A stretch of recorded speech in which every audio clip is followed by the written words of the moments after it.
After the climactic events in Act 3, we are going to witness the fallout and the characters' faulty attempts at turning an awful situation around.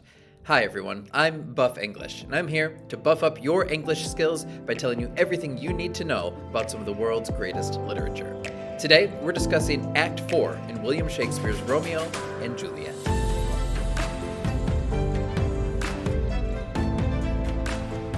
Act 4 begins with an awkward conversation between Paris and the Friar, as Paris is trying to explain to the Friar why all of a sudden there's a rush to marry Juliet. As we've mentioned earlier, the plot increasingly revolves around dramatic irony, and this act opens with another moment of one character and the audience knowing a lot more than other characters.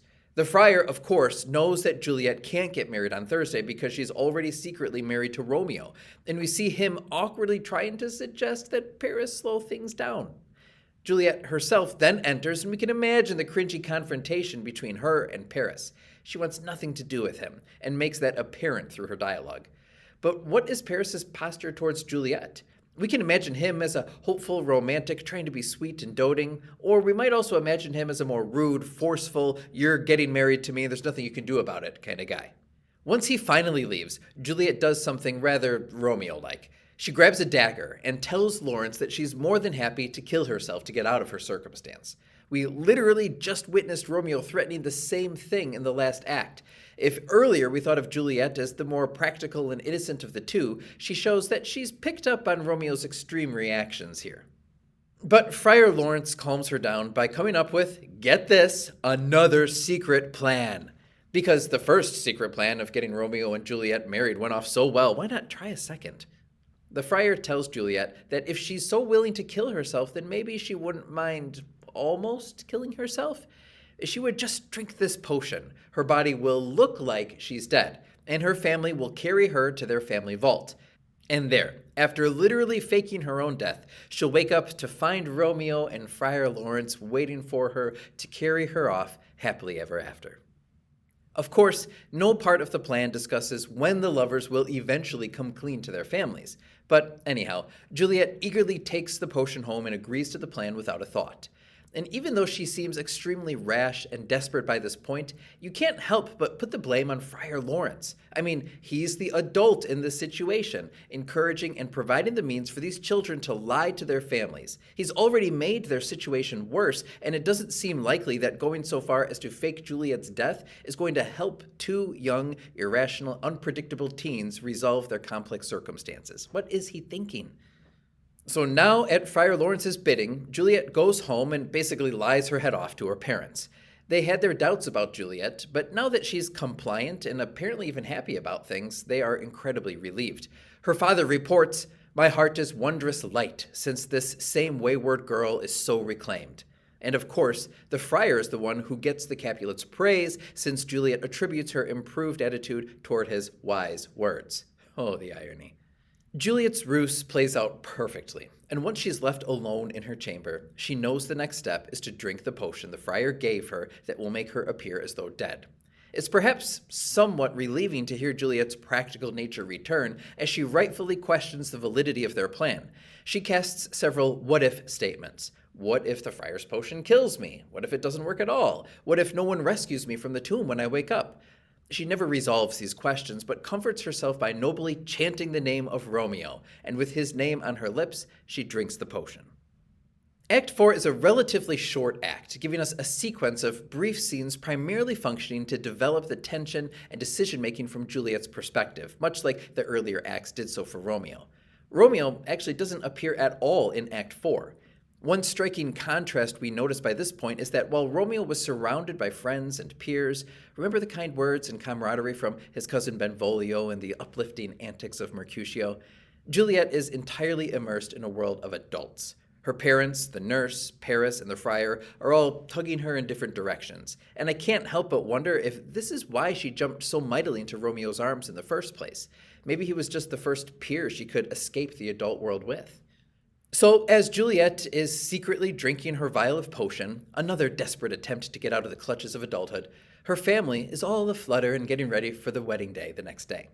Weddings are fun, extravagant occasions, and we see her parents, especially her father, boiling over with excitement.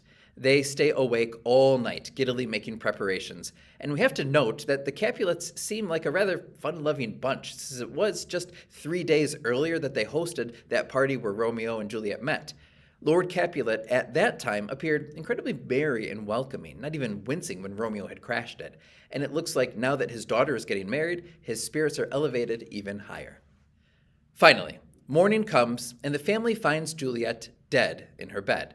The potion worked, and Juliet really does seem dead to her family, which is a horribly cruel act when you think about it.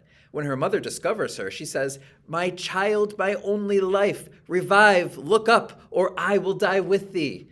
She is really upset, and her father tells Paris, "Death is my heir. My daughter he hath wedded. I will die and leave him all. Life, living, all is death's." Her parents go on for quite some time in this scene, as we might well imagine, expressing deep, unconsolable anguish at the loss of their only child. It seems like just as Juliet was immersed in the world of her parents were equally immersed with her. The sudden loss of a child, the dramatic reversal from the heights of celebration to the depths of mourning are a shock I would wish on no one. And the Friar. Ooh, that Friar. He's there too, and he walks into Juliet's room with the family and asks innocently, "Is the bride ready to go to church?" "You know darn well, Friar, that everyone is going to think Juliet is dead, and you say nothing close to the truth in this scene." What the Friar does seemingly well, though, is calming down hysterical people. We saw him do this with Romeo and with Juliet, and now with the Capulets too. He offers kind, comforting words for Juliet's parents, like a good friar should. Except that we, as the audience, know that he's lying and basically convincing them to lay her in the family vault right away so that his secret plan can move forward. The Capulets exit after Juliet's father acknowledges that the day is something of a reversal. All things that we ordained festival turn from their office to black funeral. The family hoped to reverse the tragedy of Tybalt's death with a wedding, but now even those hopes are vanquished and reverted back to tragedy. You ever notice how a lot of stories end with a wedding, or at least a kiss? Love and marriage function as a destination for many stories, promising the propagation of life, and these stories are known as comedies. Their opposite, those stories that lead inevitably to death, are known as tragedies. Romeo and Juliet seems like a story of multiple characters striving towards life and love, but they're surrounded by the human vices of violence, deception, and general immaturity that lead them inevitably towards their demise. The act ends with, surprisingly, a humorous exchange between the musicians who were hired for the wedding and Peter, the Capulet servant. We haven't mentioned this before, but minor characters, and especially the serving class characters, like the nurse, often function as comedic relief to otherwise more intense events lived out by others.